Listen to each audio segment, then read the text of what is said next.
¿qué tal? Bienvenidos a Mediclínica Médica. Para esta ocasión vamos a estar viendo el tema de las dislipidemias, aspectos relevantes. Bienvenidos.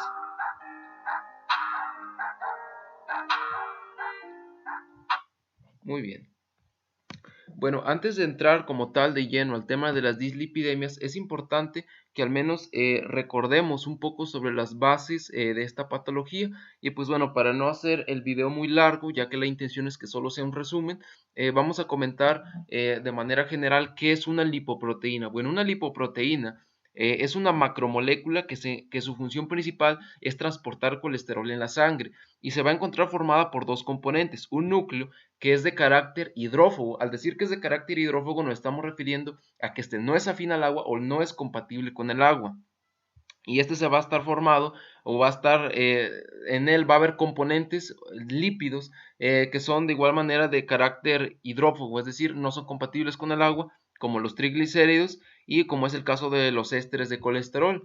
La cubierta va a estar formada por lípidos que tienen un carácter hidrofílico, es decir, estos sí son compatibles con el agua o sí son afines al agua, como tal es el caso de los fosfolípidos, del colesterol libre. Y es importante recordar que en la cubierta de la lipoproteína se encuentra una clase específica de proteínas que se llaman apolipoproteínas, cuya función principal es transportar el colesterol. Ahora, existen diferentes tipos de lipoproteínas, como tal es el caso de los kilomicrones, los VLDL o lipoproteínas de muy baja densidad, los IDL o lipoproteínas de densidad intermedia, LDL o lipoproteínas de baja densidad y las HDL o lipoproteínas de alta densidad.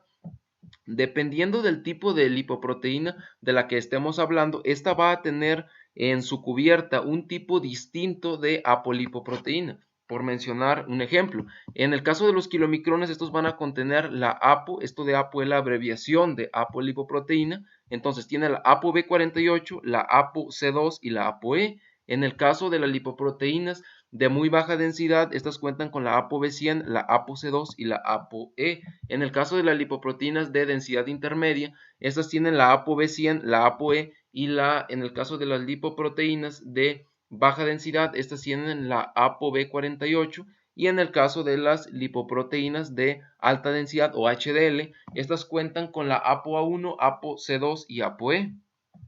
Ahora, dependiendo de igual manera del tipo de lipoproteína del que estemos hablando, este va a tener generalmente los mismos componentes, colesterol libre, ésteres de colesterol, triglicéridos, apolipoproteínas en la cubierta y fosfolípidos. Van a tener los mismos componentes, pero en una concentración diferente que le da una identidad estructural a esta macromolécula.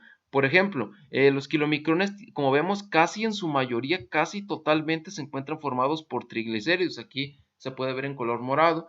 Los lipoproteínas de muy baja densidad, más de la mitad se encuentra formado por triglicéridos y así sucesivamente. Cada uno tiene, vemos que las que se encuentran un poco más equilibradas son las lipoproteínas de densidad intermedia, ya que pues al menos de triglicéridos y de lo que vendría siendo como tal los ésteres de colesterol tienen concentraciones más o menos parecidas y pues en la cubierta de los fosfolípidos y de las apolipoproteínas tienen concentraciones más o menos similares. Ahora, seguramente hemos escuchado que los HDL o lipoproteínas de alta densidad se les conoce como colesterol bueno y al LDL se le llama colesterol malo, y eso es por lo siguiente.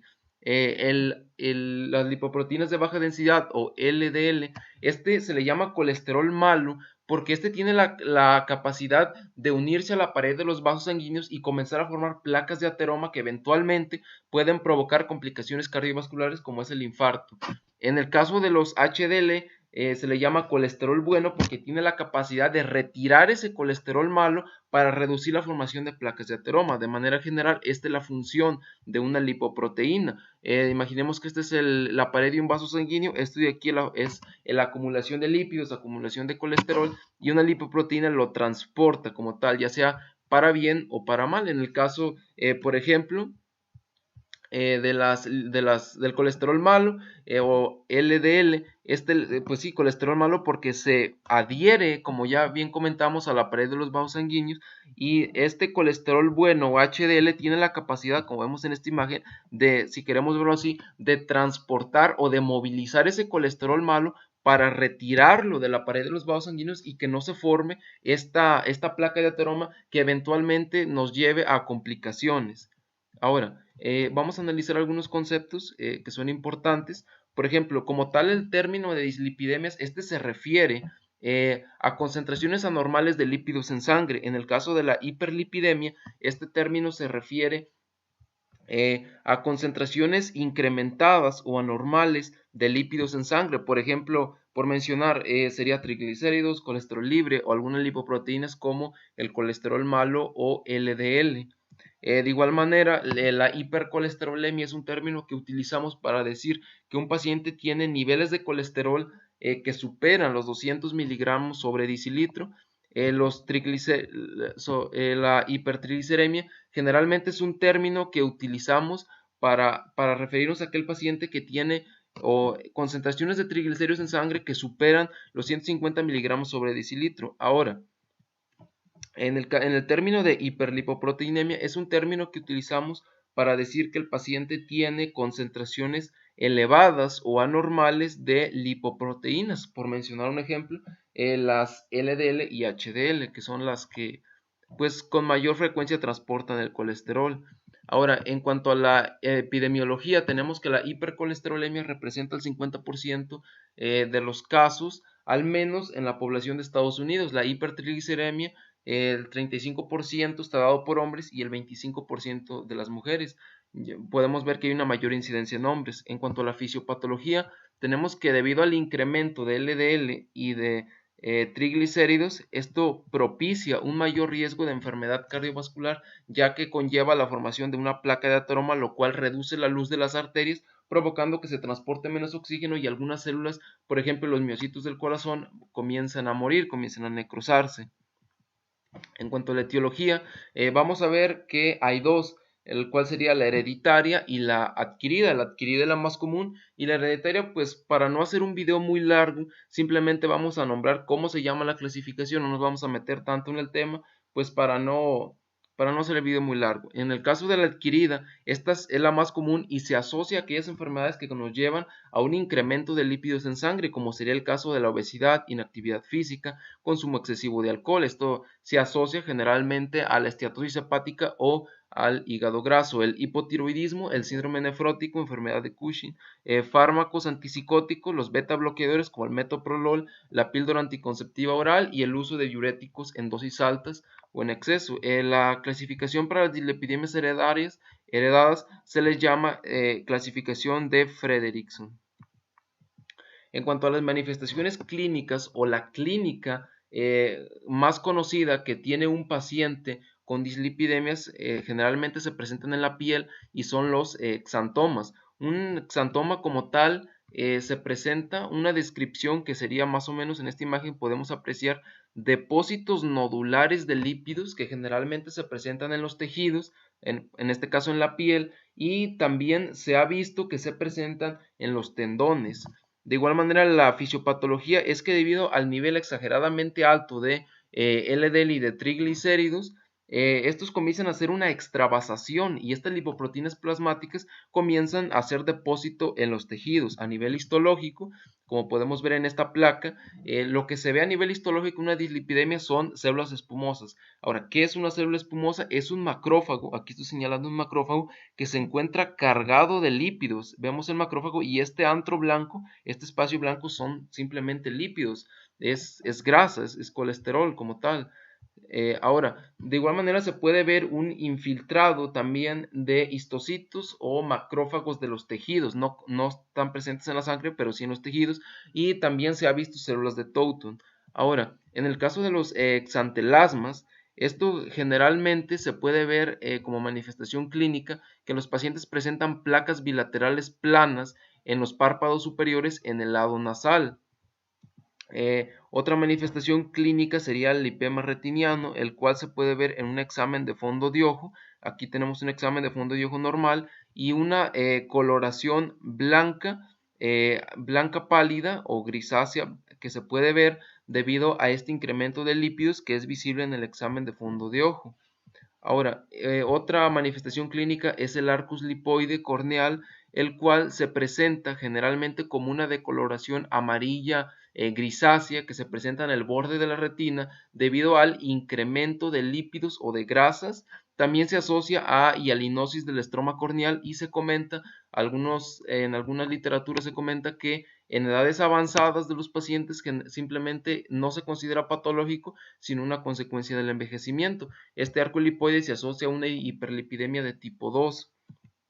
En el caso del hígado graso, se asocia generalmente, hígado graso o esteatosis hepática, se asocia a una abetalipoproteinemia, a un síndrome metabólico y al alcoholismo. En el caso de la abetalipoproteinemia, esta es una patología de carácter genético, es decir, es autosómica recesiva, donde hay una deficiencia de una abetalipoproteína que generalmente de las que mencionábamos al inicio, que se encuentran en la cubierta, hay una deficiencia y se presenta generalmente en edades tempranas y como manifestación clínica se presenta una mala absorción como tal de colesterol y pérdida de peso.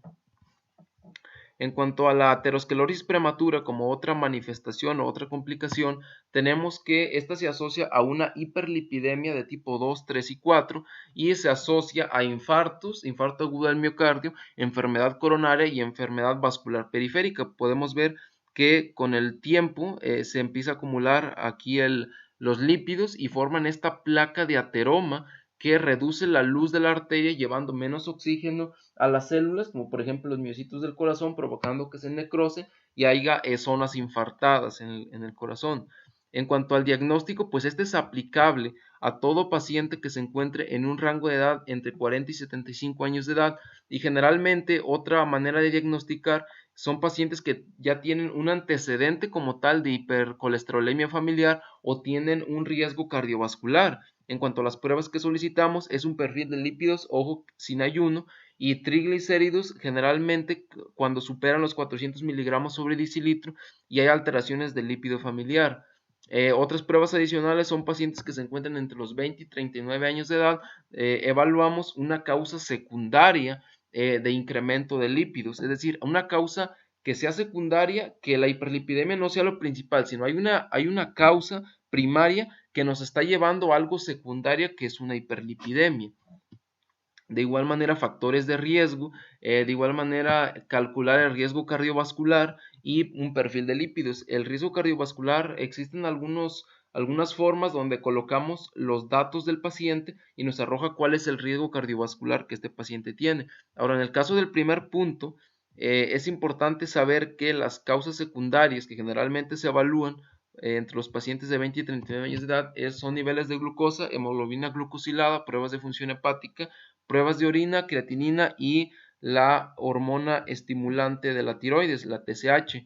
Algunos laboratorios no suelen dar como tal el valor de las lipoproteínas de baja densidad o LDL, pero se puede calcular mediante la siguiente fórmula, que es LDL es igual a colesterol total menos los HDL o colesterol bueno menos triglicéridos sobre 5. En cuanto al tratamiento, como ya bien había mencionado, para no hacer el video muy largo, simplemente vamos a comentar cuál es el nombre de estos tratamientos y cuál es generalmente lo que más se está usando. No vamos a hablar de mecanismos de acción, cómo actúa, pues para no hacer el video largo, ya que la intención es que sea un resumen. Los de primera elección son los estatinas, existen fibratos, resinas de ácido biliar, niacinas, ezetimiba e inhibidores de la PCSK9. Bueno, esperemos que este resumen haya sido de gran ayuda como un complemento.